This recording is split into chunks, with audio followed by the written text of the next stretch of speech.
Good afternoon, and thank you for joining us. My name is Kate Malloy-Gettle. I'm the legal director at the American Immigration Council, and we're happy to have you here today to talk about the latest developments in employment-based litigation in federal courts. We're going to be discussing best practices for business litigation, including when a case is ready to be filed, the arc of a court case, how to decide which venue to file in, and jurisdictional bars that practitioners should consider before bringing a case and how to defend against them. This webinar will be discussing updates and developments that were based on the American Immigration Council's recently updated practice advisory, which we will put a link to in the chat, and you will get after the webinar. I am super thrilled to be joined by three preeminent business litigators. First, we have Leslie Dellon, who is a senior business attorney at the American Immigration Council, where she works to change agency practices that impede the intended use of employment-based visa categories. She encourages business immigration lawyers to consider litigation as a tool to serve their clients, which is the whole point of our conversation here today. She engages in impact litigation and represents amici before courts and agencies. She has more than 20 years of experiences advising small to multinational businesses about immigration strategies. We are also joined today by Brian Green, who is a solo practitioner in Denver, who focuses on bringing federal court challenges to immigration and visa denials and delays nationwide. Brian has practiced complex litigation and trial work since 2001 and U.S. immigration law full-time since 2007. Brian is admitted to practice in before 30 U.S. district courts, probably some of those that you all reside in, and he is vice chair of AILA's Benefits Litigation Committee and frequently writes and speaks on federal litigation topics. And last but certainly not least is Mark Stevens, who is a senior attorney on the immigration team at Clark Hill PLC. He litigates immigration matters against federal government agencies, and he also provides removal defense and prepares applications for a range of immigration benefits. Mark is the chair of the AILA DC Litigation Committee and a member of the Litigation Committee for AILA New England chapter. So I'm going to try to stop talking pretty soon so you can all hear from these preeminent experts on business litigation. But a quick note about logistics, you can drop questions in the chat during the panel discussion. We'll monitor them, and if we have time, which I hope we will be answering as many questions as we can. You will also receive a recording of today's presentation along with a link to that business litigation practice advisory after the webinar. So without further ado, let's get started. Brian, can you tell us about the arc of a petition denial lawsuit you've recently handled? Yeah, absolutely. I have a good example from the Eastern District of Michigan. The case is Lalit Kumar Golani versus Allen, and I'll drop that into the chat. It's a unpublished decision. I have a Westlaw copy. I like to talk about this case in part because I won. It's always nice to win your litigation cases, but it went the full breadth. It went through the entire arc of a federal litigation case. So just to jump into it, when I get someone asking me how can I represent them in their lawsuit, if it's a business immigration denial, what I do is I look at the I-140 or the I-129 filing. I look at the request for evidence. I look at the response to request for evidence. I look at the denial. So in the Golani case, that was probably more than 1,000 pages of documents. He's a cancer pharmaceutical researcher, very preeminent. And what I did was I was looking to see how many of the criteria under the EB-1A standard were admitted by USCIS, how many are in contention. I'm trying to figure out how many of these little mini battles do I have to win to convince the judge that the government was unreasonable. So I would look at it and say, okay, the government conceded 2 criteria, and we ultimately claimed 4 or 5, not me, but the lawyer who did the case. I need to see how many criteria were claimed, how many do I need to win, and say it's like 2 left, I need to win 1. Okay, I can win 1 and lose 1 and still ultimately prevail in the case. So when I have that sort of, that napkin arithmetic done, then I tell the client whether I'm going to take the case or not. I then prepare the exhibits, and it's my version of the record from the lawsuit.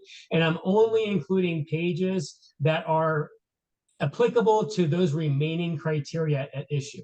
So if there's only two criteria left, maybe high remuneration and original contribution, I'm trying to winnow down the 1,000 pages of records down to like 200 pages, 250 pages. Then I draft my complaint. Then I file the lawsuit, I serve the lawsuit, and I reach out to the U.S. Attorney's Office. Hey, I served you. Who's assigned to the case? Here's my courtesy copies. Let's talk about negotiations. And the weird thing in this case was that they didn't want to negotiate at all. They just said, no, we're gonna fight this case, even though this guy's really, really preeminent. And they didn't file a motion to dismiss, which I find to be pretty infrequent. In immigration denial benefit lawsuits, I think it's pretty clear that jurisdiction is going to be found. And I don't bring cases on discretionary benefits. So if it's an I-129 and I-140 that's non-discretionary, USCIS will usually file an answer, and then they'll produce the administrative record. Then you review the record and see, is this really the entire record? Did they forget pages? I've had them forget documents. Maybe the adjudicating officer lost them and they didn't make it an administrative record. And you can also file a motion to expand the administrative record to include memos, policy manual sections, whatever you think that the adjudicating officer referenced or reviewed in making their decision. At that point, you're really talking about summary judgment. So you go to the judge and say, under your scheduling order, we want to propose these deadlines. You file your motion, they file their opposition, you file your reply. Some weird courts like California, you file one motion together with your opposing counsel, and you each have to incorporate all of your arguments. So you have to look and see, how does a judge and the local rules make you follow your motion for summary judgment? And in this case with Golani, the judge in Michigan, she's actually in, I forget, in Flint, Michigan, she gave us oral argument. So we got onto Zoom, did about 20 minutes for each side, argued it well. And the judge, who was a recent appointee, she knew the case better than I did. She knew the case better than the AUSA knew it. So she was asking really pointed questions. And the government was very good to point out that my client had to qualify for EB-1 as of the date the I-140 was filed. That was a critical issue, because I was trying to say, well, he's now got 1,600 citations. And they're like, no, back on that date when the RFE was responded to, it was only 480 citations. But after that, the judge issued her ruling within about a week. We got a decision granting summary judgment to the plaintiff. I reached out to the assistant U.S. attorney and said, hey, my client's out of pocket about $3,000 for his lead lawyer fees and his expenses. They agreed to settle on that. And they are, I think it's taking about a year, but they're paying the EJA fees directly to Mr. Golani.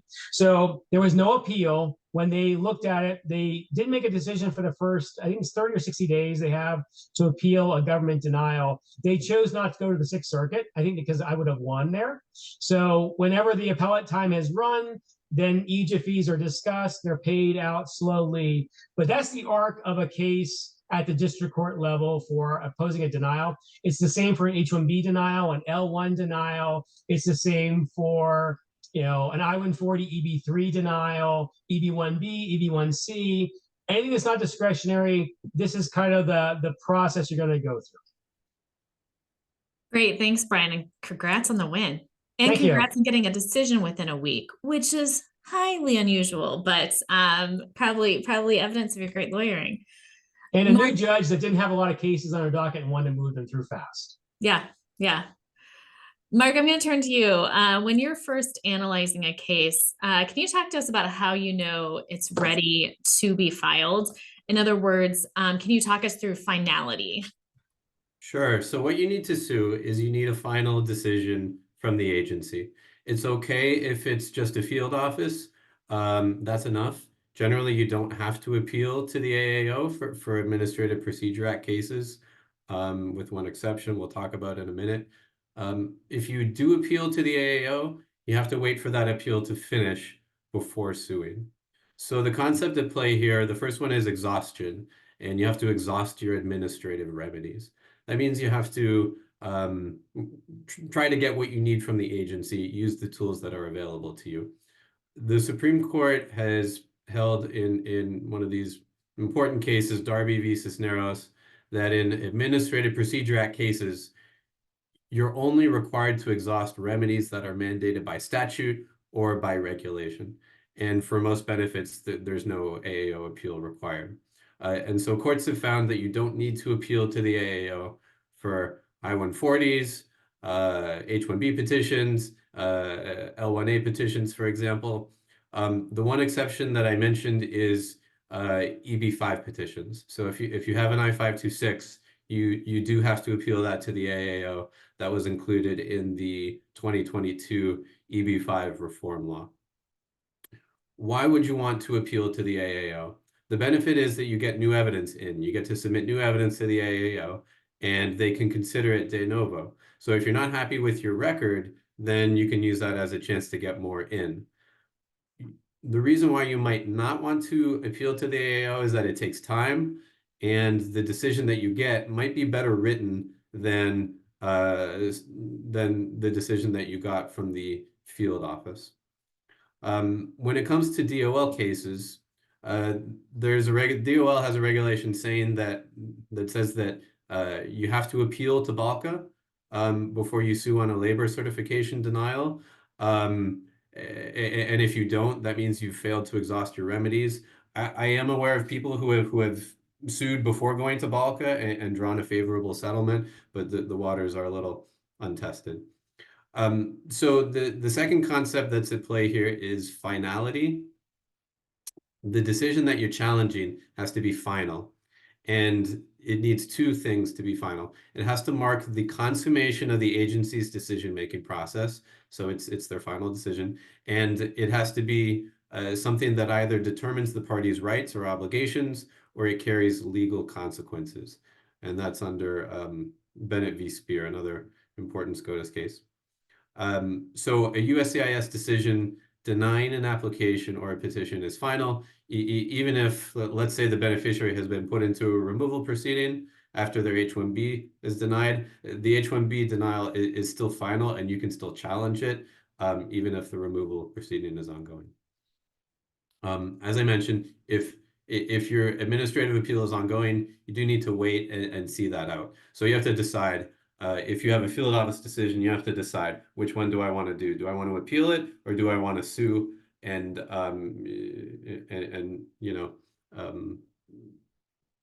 attempt the lawsuit before an appeal?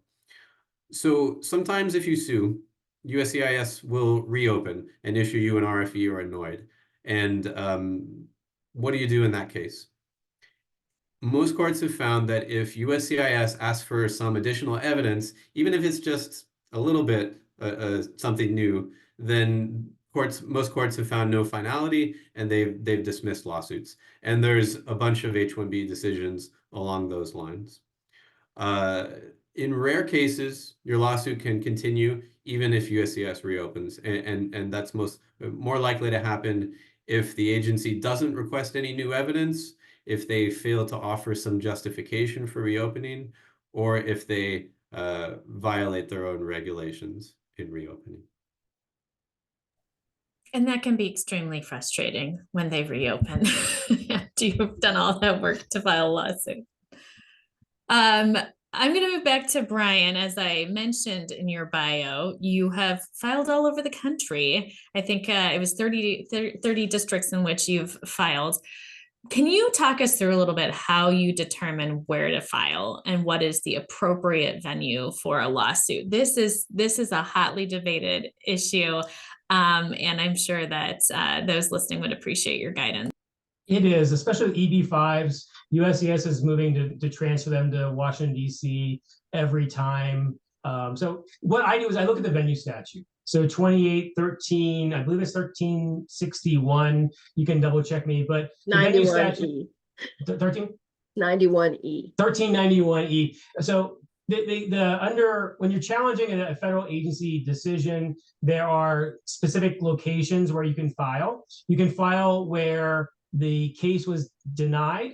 You can file where one of the petitioners or really the beneficiary, there's prudential standing. So you can file where one of the interested parties is located. Or you could try filing where USCIS is headquartered. I don't recommend that ever. It's USCIS has been in Maryland now for about 4 years, 3.5 years. But if you file in Maryland with no other connection than headquarters, they're going to move to transfer it. So I typically go for the more liberal of the locations between where the service center issued the denial, or you might have a field office sometimes, I guess. But business immigration, it's going to be the service center. And if that's going to be, Nebraska, it might be okay. If it's Texas, Fifth Circuit is really rough on this. So I like home cooking, as I call it.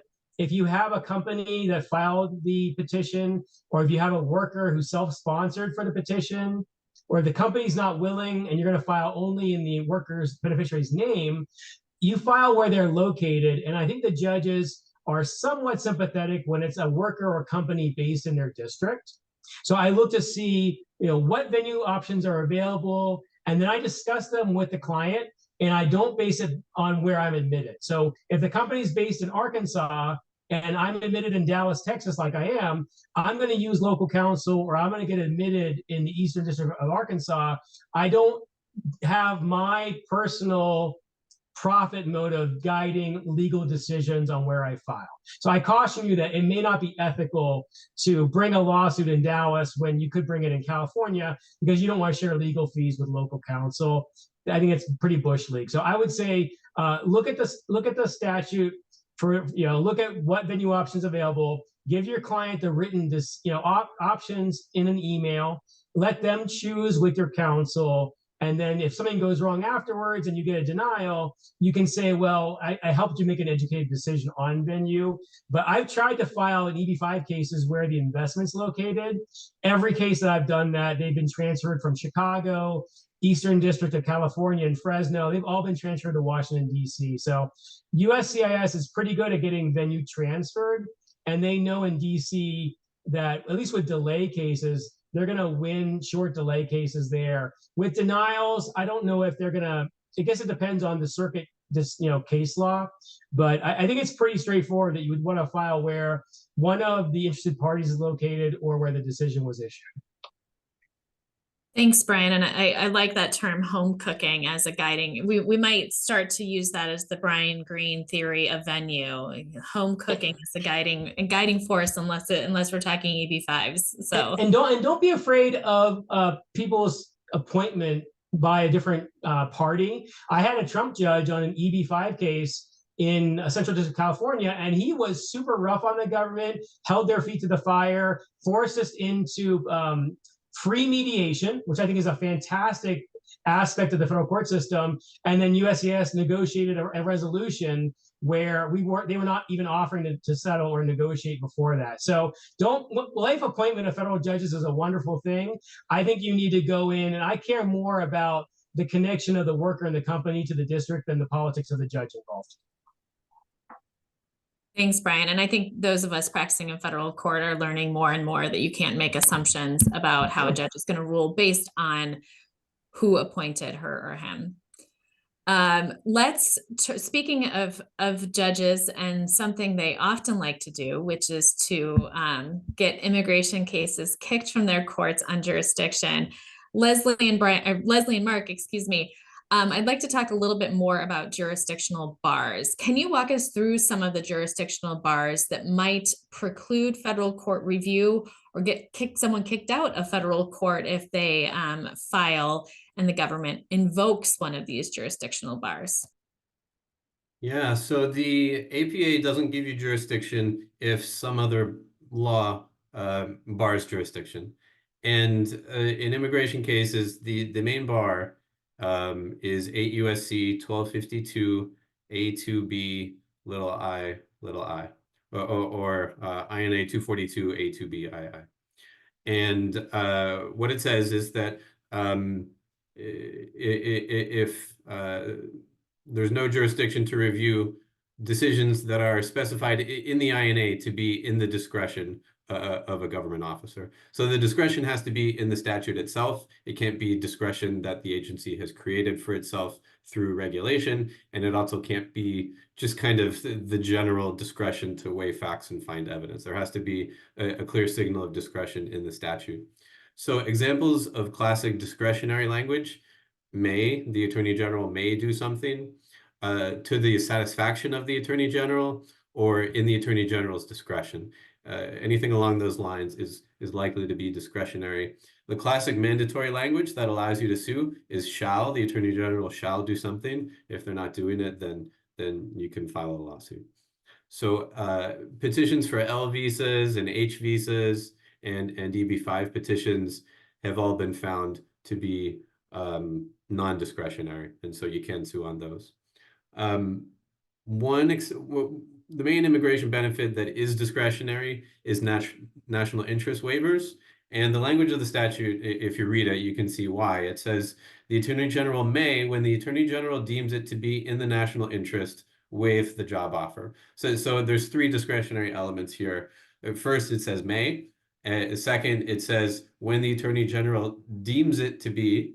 So it seems to refer to the Attorney General's special judgment. And then lastly, the phrase national interest is pretty vague. I don't know that just provides much meat for a judicial analysis. So for those the three reasons, NIWs are discretionary. You can't sue on them. Thanks, Mark. And Leslie, how are denials and revocations of non-immigrant petitions different when it comes to judicial review from certain immigrant petitions and revocations?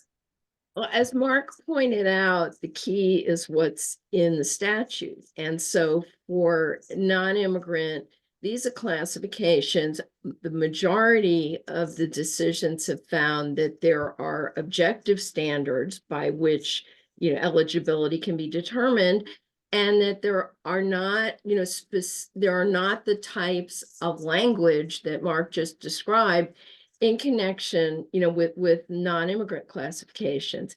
However, we have somewhat of an outlier in the Sixth Circuit, where in CDI Information Services, and the citations are in the practice advisory. And in that case, where it was an extension of an H-1B petition, the court looked at the non-immigrant provision in 1184A1 or INA 214A1.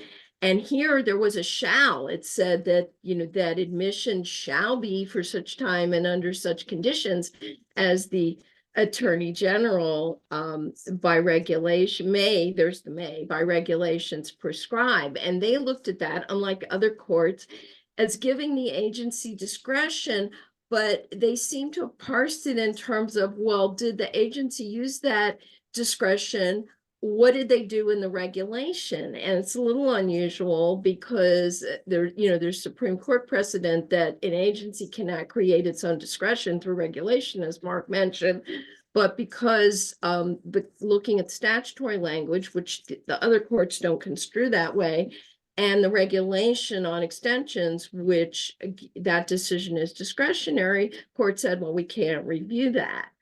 But there is a way to distinguish that if you find yourself in the Sixth Circuit. If you look at the residential finance decision, which is a wonderful case for many reasons, but for this purpose, the court said, well, here we're looking at a straight H-1B petition denial. And so if we look at the way the Sixth Circuit construed the statutory language and said, well, what did they do in the regulation? And there's nothing in the H regulations that makes this discretionary, so we can review. But most courts look at the language of the statute and they say, no, there's nothing in there that makes the determination discretionary. And there are also a couple of odd decisions on L1A petition denials where the district courts looked at language in INA 214C1, which talks about the Attorney General making the decision on the petition, and these couple of decisions say, well, no, that's discretionary, whereas most of the courts look at this and say, no, the Attorney General is charged with making the decision, but the decision isn't discretionary, and there are objective criteria on which to review. So you really have to look at the statute and stand your ground that, that Congress has to be clear in really committing it to the agency's discretion. And so if there are standards to evaluate, then it's clearly not solely discretionary. Right. And so most employment-based petitions are non-discretionary. But what's strange is that a revocation of an immigrant visa petition is discretionary. So you might have jurisdiction to challenge the denial of an I-140, but if USCIS revokes it, then there is generally no jurisdiction to review the revocation. That's because the revocation statute, 8 U.S.C. 1155, and you guys have to excuse us for speaking in U.S. code. That's just kind of what we do in litigation. You have to speak in U.S. code generally, not INA.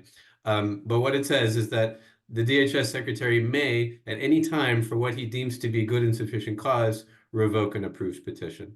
So courts have found that language bars review, and I think that's a fair reading of it. One exception is in the Ninth Circuit, a decision called ANA International Inc. v. Way, 2004. So in the Ninth Circuit, you can challenge a IV revocation.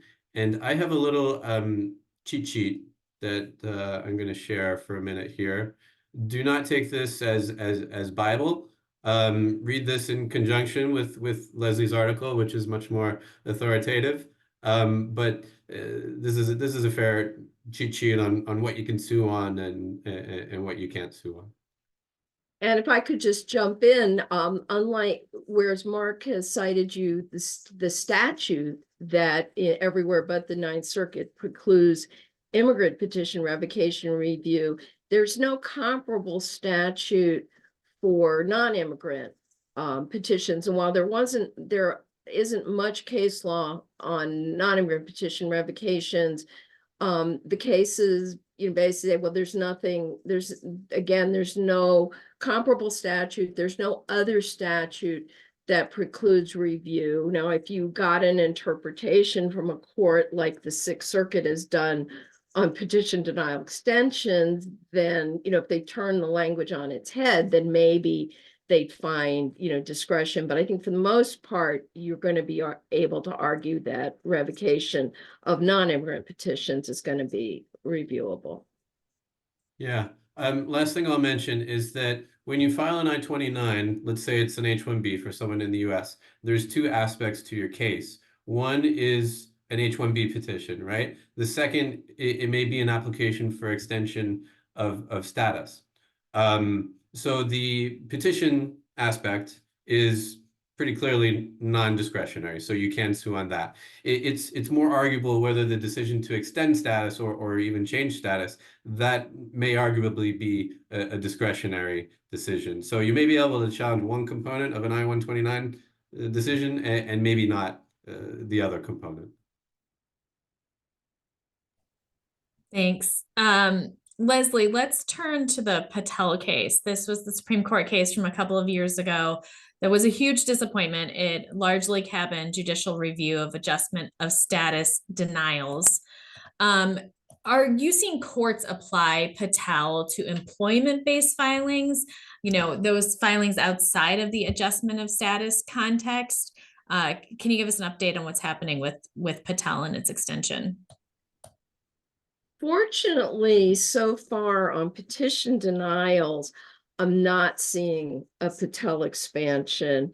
And just briefly, for those who may not be familiar with Patel, the Supreme Court was actually deciding whether in a federal appellate court had jurisdiction or not to review factual findings underlying a 485, adjustment application denial in removal proceedings. So they left open the question of what happens when you're not in removal. And unfortunately, and in dicta, the majority of the Supreme Court said, well, maybe Congress intended to shut that door and there's no review. Unfortunately, there have been decisions on the adjustments outside of removal where the courts have said no review, but it hasn't spread yet to other kinds of decisions. And But what I do worry about is that the government is constantly trying to push the envelope on Patel. And they also conflate Patel, which was a review of the removal, the part of the jurisdiction stripping provision that has specific sections of the INA to which it applies, one of them being the adjustment of status. And so you can argue to a court, hey, Patel's not relevant if it's not dealing with one of those sections in the INA that were specifically identified by Congress. But what the government is doing instead is they're looking at that second prong, the one that Mark identified as little I, and they're trying to say, hey, if a particular provision in the INA has language that says that it's discretionary, then you shouldn't allow review. And so the way you can fight that, if it happens, is really parse the text of the particular provision and show the court that, hey, there's nothing discretionary about the government, the Congress did not give the agency sole discretion. That again, there are criteria that can be reviewed, and nothing to suggest that the decision is solely in the agency's discretion. And all decisions, of course, have some element of discretion, but that doesn't make them non-reviewable. And then you can also look at the language of the two jurisdiction stripping provisions, and distinguish them that way. So I hope that we'll continue to remain on solid ground on most employment-based petition denials. This is important advice because we are seeing the government use Patel as just this huge anvil and, sort of an unrestrained expansion of the case. And I think you made a really good point, Leslie, that every decision has some element of discretion, and it's going to be important for advocates to point out, where things really fall into Patel and those that don't, because the government is certainly trying to use this case expansively. It looks like we're going to have some time for questions, unless there was anything our panelists wanted to add before we get to questions. Can I add one thing? Yeah. So the strange thing about business immigration litigation is that not more of it happens. And I think there's a couple of reasons. One is that companies are sometimes hesitant to put their name out there, especially if they have federal contracts, right? And so one approach to trying to do more of this is having the beneficiary sue. And there's a Third Circuit decision which found that the beneficiary had standing to challenge a visa petition denial. And I think you can extend that to the labor certification context. It's Shalom Pentecostal Church versus Acting Secretary of DHS, Third Circuit 2015. I'll share it in the chat. Great, thanks, Mark. And actually, can I just add on to that? Yeah. I had a case in Buffalo from a really big billion-dollar company that had an EB-1B denial for a research scientist, and they had no problems whatsoever suing. We filed a lawsuit in Buffalo, and Home Cooking, this is the biggest employer in Western New York. So they went ahead, the U.S. Attorney's Office resolved the case with USCIS in like maybe 4 or 5 days. So I think I wouldn't assume that employers won't sue. I think you want to have the discussion with them. But I will sue under either beneficiary or employer. But I think it's better when you can have two plaintiffs. So I agree with what Mark's saying, but I think that employers are getting more comfortable with the increasingly bad decisions from USCIS. Yeah, and that was actually one of the questions in the chat, is what sort of trends are you seeing with regards to companies and their hesitancy to file litigation on behalf of employees? It sounds like from what you're saying, Brian and Mark, that unfortunately there is still that hesitancy, but Brian, sounds like your advice is don't automatically assume that a company won't file on behalf of their employee. Anything else to say about trends you're seeing from companies? I see it more with universities that probably have a lot of federal grants. So academic institutions, teaching hospitals, they may not want to, but if it's a pure private sector employer, I would urge them to go for it, because I've never seen retribution in the litigation system. So I try to assuage their fears. But yeah, I mean, I think the trend has always been that if you have a lot of federal money, you don't want to rock the boat. I don't think that's changing. Also, it depends. Sometimes with smaller employers, depending on what part of the country they're in, they don't really want to call attention to the fact that they have workers, on temporary visas or whatnot. And so they're not willing to have their name on a lawsuit. So you just have to explore what the client's concerns are.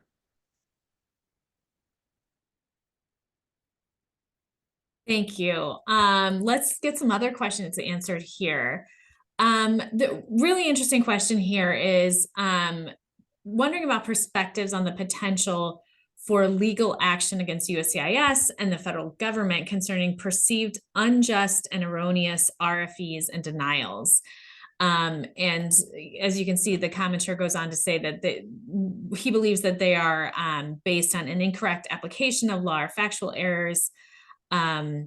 We acknowledge that EB2 NIW, for instance, involves a significant discretionary element, as Mark discussed. However, the RFEs and denials issued by USCIS recently appear to infringe upon our clients' right to due process. Brian, do you want to take that question? I was reading the chat log. Can you summarize the question in 2 seconds? Yeah, I think the question is a concern about perceived unjust RFEs and denials. Oh, right. Yeah, I read the question. I would push back in the RFE response. I mean, you can't sue over an RFE. It's not a final agency action, as Mark and Leslie were talking about. So I would include in your RFE response legal research showing that they're wrong. And I wouldn't say, I'm going to sue you over this denial, but you want the text of the RFE to say, I'm going to sue you over this denial. So I would argue that you would want to include circuit court decisions from the circuit that encompasses the service center. So if it's Nebraska Service Center, you're doing 8th Circuit research. If you're in the 9th Circuit, if you have California Service Center, cite those cases. And then you also would maybe even want to look for cases at the district court level that that deal in around that circuit. So I would push back and cite, policy manuals, cite precedent decisions from the INI, immigration and nationalization decisions. Give them a good legal argument, because that becomes part of the record, and that is work you're doing early that you can then cite to in your complaint and your motion for summary judgment later on. So you can't sue over, but you can certainly push back strongly. Yeah, and I tell USCIS all the time that what you've asked for in an RFE is unjustified, and I'm not going to give it, and here's why. I dare you to deny it. So you can do that. I double dare you to deny it. All right, next question. For EB1 and EB2 self-petitioners who live outside the US, are future or prospective employers still viable candidates for assessing venue stateside? What role would the prospective employer need to play other than agreeing to add their name as a plaintiff to the lawsuit? I've never done it before, but if they have a contract signed where this person's going to work for them as a business to business, like as a contractor, if they have a job offer with an actual amount of money, at that point you could try. I've never heard of it being litigated before. I think it depends on the judge and how they view it, but I think you would want to show concrete injury to the employer that's going to come from the denial, or has come from the denial. So I don't know if it's going to work. You can certainly try. The worst case scenario is they move to change venue.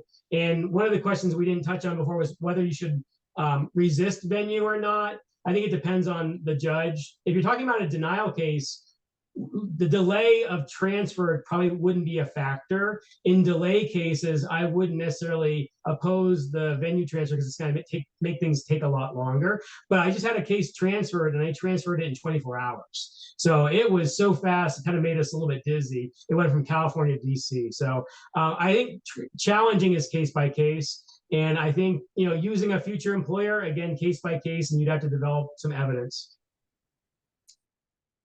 Thanks, Brian. The next question is sort of the question of the hour. How do you suspect a narrow holding by the Supreme Court in the case challenging Chevron may affect your practices? And just to get everyone up to speed, I think the case that the commenter or the questioner Charles was asking about is the Loper-Bright case that was argued a couple months ago regarding Chevron deference, which of course is the deference that federal courts give to federal agencies. That case is not about immigration, but all of us are thinking about how it is going to impact immigration.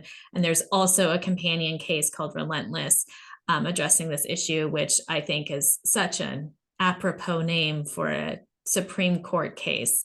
Leslie wants to answer this question. What's that? Leslie wants to answer this question.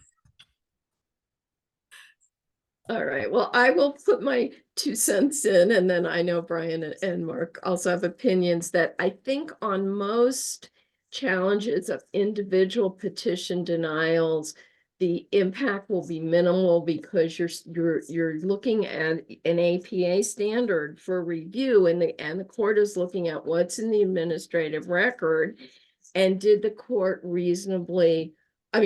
agency reasonably apply, did its decision reasonably connect to what evidence was in the record? With Chevron, you're looking at more of giving deference when there's an ambiguity, and most of the time that's not what you're dealing with in individual cases. Having said that, I know Brian and I were talking earlier that it may have some benefit in jurisdictions such as the 8th Circuit, which I have found is overly deferential to the agency, whereas when you just have a petition denial, that should be a very low level of deference. It's not a decision after a hearing with presentation of witnesses and all that. But when you have these circuits that are sort of knee-jerk, oh, it's okay, it's the government, then I think it could be better. But I don't think practitioners should get too excited, because you're still looking at, did you provide a strong record on which you can show that based on the record, it was unreasonable, arbitrary, and capricious for the government to deny the petition. And now I'll stop talking. Yeah, I agree. So with my Golani case, I didn't have to, argue about the Supreme Court. The judge looked at the facts, looked at the written decision, and found that it was unreasonable. They were cherry picking evidence to satisfy the template that they already used. And I think the judge understood that. But in Texas, I've lost really strong EB1 cases after oral argument, because the 5th Circuit has this circuit court decision that says we defer almost all the time to USCIS. So I think there might be ripple effects where judges see Chevron limited or overturned, and they may be able to take a fresh look at things. The APA does have a provision for de novo review, 706F. I argued this in federal court in Baltimore. There's never been a published case where a court's ever used it, ever in 80 years. But after Chevron, I'll be asking for that every single time. And I think the clearest example where it's going to change would be Kazarian Step 2. So what I've seen recently is that USCIS had a meeting, and they told people, go ahead and concede the 3 criteria under Step 1, we'll win under Step 2. So all of a sudden I started getting consults on denials where they didn't fight the steps, and they spent 9 pages on Step 2. I think we can argue that Kazarian Step 2 is an interpretation that it is ambiguous. It's not from the statute, and that USCIS is making up this policy. And then we can actually say, Judge, you don't even have to look at, you can say Kazarian Step 2 doesn't matter, and you can look at the evidence from Step 1 and look at the statute and make a decision. So I think in some narrow areas, the decisions from SCOTUS on Loper-Bright and Relentless may give us a lot more room, but we don't know what's going to happen until the Supreme Court rules. And then after the district courts start to rule and the circuit start to rule, and they're going to rule in different ways. So I think there's going to be more space for us to do creative lawyering arguments at the district court level after June. We just don't know how successful they'll be or how much material there is. But I'm sharpening my knives for July, June, and August. Some of us are sharpening our pencils. Brian is sharpening his knives. I think that's a good way to put it. So speaking of issues pending at the Supreme Court, one of the questions is also, can a consulate be sued for a visa refusal? Yeah, so traditionally, no. There's this doctrine of consular non-reviewability. The Ninth Circuit tried to chip away at it recently. It's not their first attempt at chipping away at it. The last attempt by the Ninth Circuit was Kerry v. Din, and that was reversed. But there's a case up at SCOTUS on it right now, Department of State v. Munoz. So it's going to look at whether there's a constitutionally protected interest of a U.S. citizen's spouse that can be implicated, such that there's a due process right to receive information about the decision. But you also have to look at what is the quote refusal, because the State Department, consular officers also use that term when they haven't actually made a final decision on the visa. So if you have a 221G determination, in many of the jurisdictions, the courts don't find that to be covered by the consular non-reviewability doctrine. And we actually have a practice tip on that, that I guess we can send out the link when we send out the recording. But so really look at what was there actually an action that is the final step? Because if it's not, you've got room to fight and say, hey, judge, this isn't consular non-reviewable. This doctrine doesn't apply. And the doctrine's very frustrating to begin with because it's totally judge-made. There's nothing in statute that says that the court should be doing this, but it's an easy way for them to kick cases. And to add on to what Leslie's saying, sometimes DHS is making findings of inadmissibility. So if you have a denial at a consulate, the consular officer may be making a denial. If it's a 214B denial, consular non-reviewability is going to be almost impossible to overcome it unless you can find bad faith. There's a bad faith exception in the 9th Circuit, 2nd Circuit, 11th Circuit. Very, very, very limited. Hard to find. I mean, if a consular officer is arrested and prosecuted for taking bribes, then you probably could sue over that and get some discovery about the cases that he or she denied. But if it's a 212A inadmissibility in there's non-immigrant and immigrant context. DHS has some, I think it's the non-immigrant context. DHS makes those decisions at the Customs and Border Protection Admissibility Review Office in Falls Church, Virginia. And in the immigrant context, the consular officers make the findings of admissibility themselves. So you may have to go to LegalNet and find out, or do FOIAs, find out who made the inadmissibility finding, and then you may be able to litigate that in U.S. courts by suing CBP or DHS and not suing the consulate. They will try to argue consular non-reviewability even in a CBP lawsuit, and I lost over this in the Southern District of California, but especially with like drug allegations, they have a reason to believe standard, which is pretty low. But there is some error. You can litigate some statutory basis of denial. Do you have to really do your research before you file the lawsuit? Yeah, the Homeland Security Act gave DHS a really central role in visa denials. You wouldn't know it because it didn't look like anything had changed. But there's now a memo of understanding between state and DHS for how to handle things. So you can try to sidestep consular non-reviewability by going after DHS. That's really good advice. Moving on to the next question, because I think we could talk about consular non-reviewability for the next hour. Is federal district court review of denied I-485s always barred under Patel? I'm going to send that question over to Leslie. You touched on this a little bit in your comments, but can you again kind of walk us through what's left after Patel and what people should be arguing? Yeah, I think it's going to be very difficult to control Patel on I-485s because the district courts are jumping at the chance to just apply it, extend it. There have been a few bright spots. There's one decision, I found one decision out of the Western District of Washington where the judge basically said, that the I'm not going to extend it, and used all the arguments that Justice Gorsuch made in his very fine and very strong dissent, and said, and this judge said, no, it's limited to the removal context.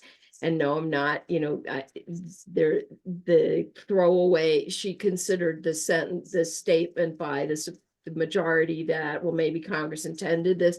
She said there was no briefing on that. There was no examination of what, of what was intended. She said, I'm not going there. It's limited. And I'm gonna, and in that case, it was an adjustment based on someone who was in U visa status. And she pointed to an earlier Supreme Court decision where the court hadn't questioned its jurisdiction on another U visa applicant adjustment. So she said, no, I'm not going to apply Patel. But most of the district court decisions are just saying, yeah, we think based on the language of the jurisdiction stripping provision, it applies across the board. So I think it's going to be very tough to make any headway in except maybe in the Western District of Washington. Although there was another decision, a different judge who decided to extend Patel. So I think I don't think there's much hope. I don't know if Mark or Brian have any creative ideas there. I've sued over 45 denials where the reason was a statutory basis. So it goes back to if you have a 212A6C fraud finding, you can attack that, and you can attack it. I mean, you might be able to win by removing the fraud finding. I've sued over having those removed for H-1B workers, or you can argue that it was inappropriately decided. So you're not going to create bad law by filing a challenge to 45, but you need to craft the complaint to focus on the non-discretionary aspects of the adjudication. But Brian, I don't know if the ones you filed were post Patel, because the Supreme Court, the majority clearly did away with that discretionary, non-discretionary distinction. They rejected it, and they're reading the language of the jurisdiction stripping provision. They're reading it very broadly. Justice Gorsuch has a very brilliant discussion about why they're misinterpreting the statute, but under the majority, they're looking at the text. Any judgment regarding the granting of relief under the adjustment statute as applying to anything that's related to adjudicating the adjustment. But what's the harm in losing in a motion to dismiss? If you can argue for the good faith extension of law, as a litigator, some of those cases may settle. And if someone's out of status and only the 45 reopening is gonna get them back into adjustment, and they had to travel to Syria, there are some cases, I wouldn't recommend it across the board, but in surgical application, I'm not afraid of losing a motion to dismiss in a case that has heartstrings to be tugged or pulled. No, I agree with you. I think that's absolutely right. You're not going to make bad law because bad law is already there.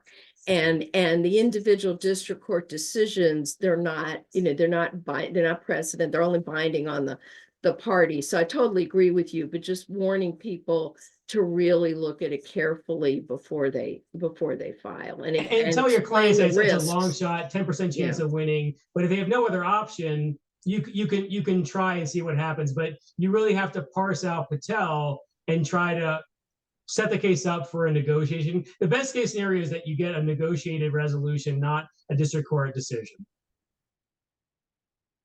So related to this fun topic of Patel, there was also a question in the chat about whether Patel would bar review of an I-45 delay instead of a denial. And I think when Patel came out, we would all unequivocally have said, well, of course not. But, Leslie, Brian, Mark, do you want to talk a little bit about how we've seen Patel being frankly weaponized in immigration cases? Yeah, so Patel was found discretion because a government official had made a judgment to grant or deny relief, right? And now the government is trying to extend that to delay cases where the whole lawsuit is that no judgment has been made, right? So they're using it for its reverse intended application, right? And we all thought this was ridiculous. The Ninth Circuit seems to be buying it in an I-601 delay, I-601A delay jurisdiction case that they're considering right now. The oral argument went very poorly. A bad panel was drawn. So we may lose I-601A delay jurisdiction in the Ninth Circuit.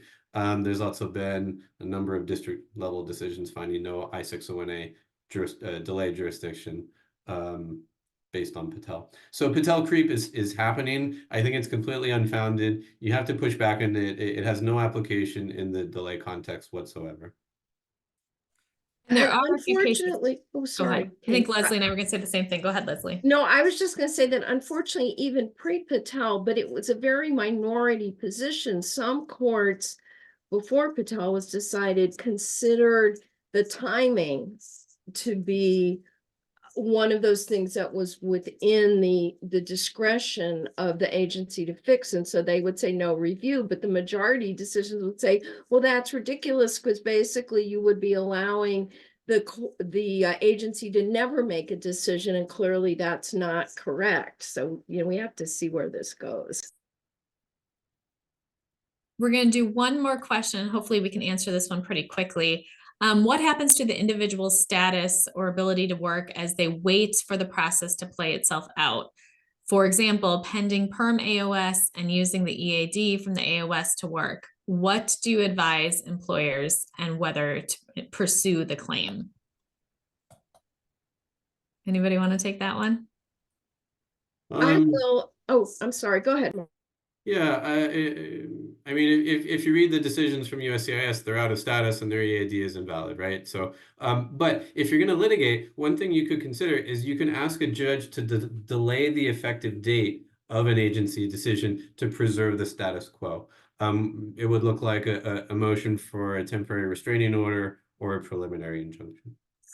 That's exactly what I was going to say. And there are a couple of cases cited in the practice advisory where that's what the courts did. So you basically treat it as if the final decision hadn't been made, just holding people in the status that they were in before until a decision is reached on the merits.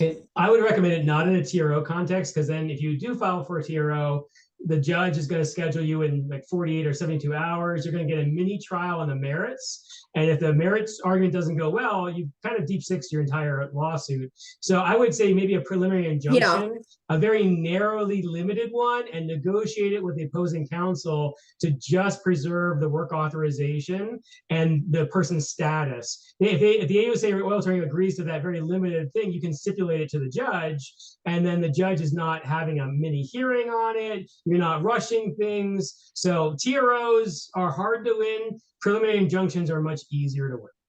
Yeah, totally agree with you. And we actually did that back when we were co-counseling, and we did a preliminary injunction. And I think the government didn't want to do the work to oppose our motion, and they agreed to allow the person to continue to work. And we ultimately were able to settle and get the guy back into status. Well, on that, we are going to conclude our webinar today. I want to thank all of you who joined us for spending the afternoon with us. And I want to give a big thanks to Brian, Mark, and Leslie for sharing their expertise on business-related cases. As a reminder, you will be receiving a recording of this webinar, and you will also in that email get our business litigation practice advisory. If you enjoyed today's webinar and you want to keep the lights on and the webinars flowing, I'm going to put a link in the chat to donate to the American Immigration Council. So I hope you all have a very lovely Tuesday, and go forth and litigate. Bye, everyone. Bye. Thank you.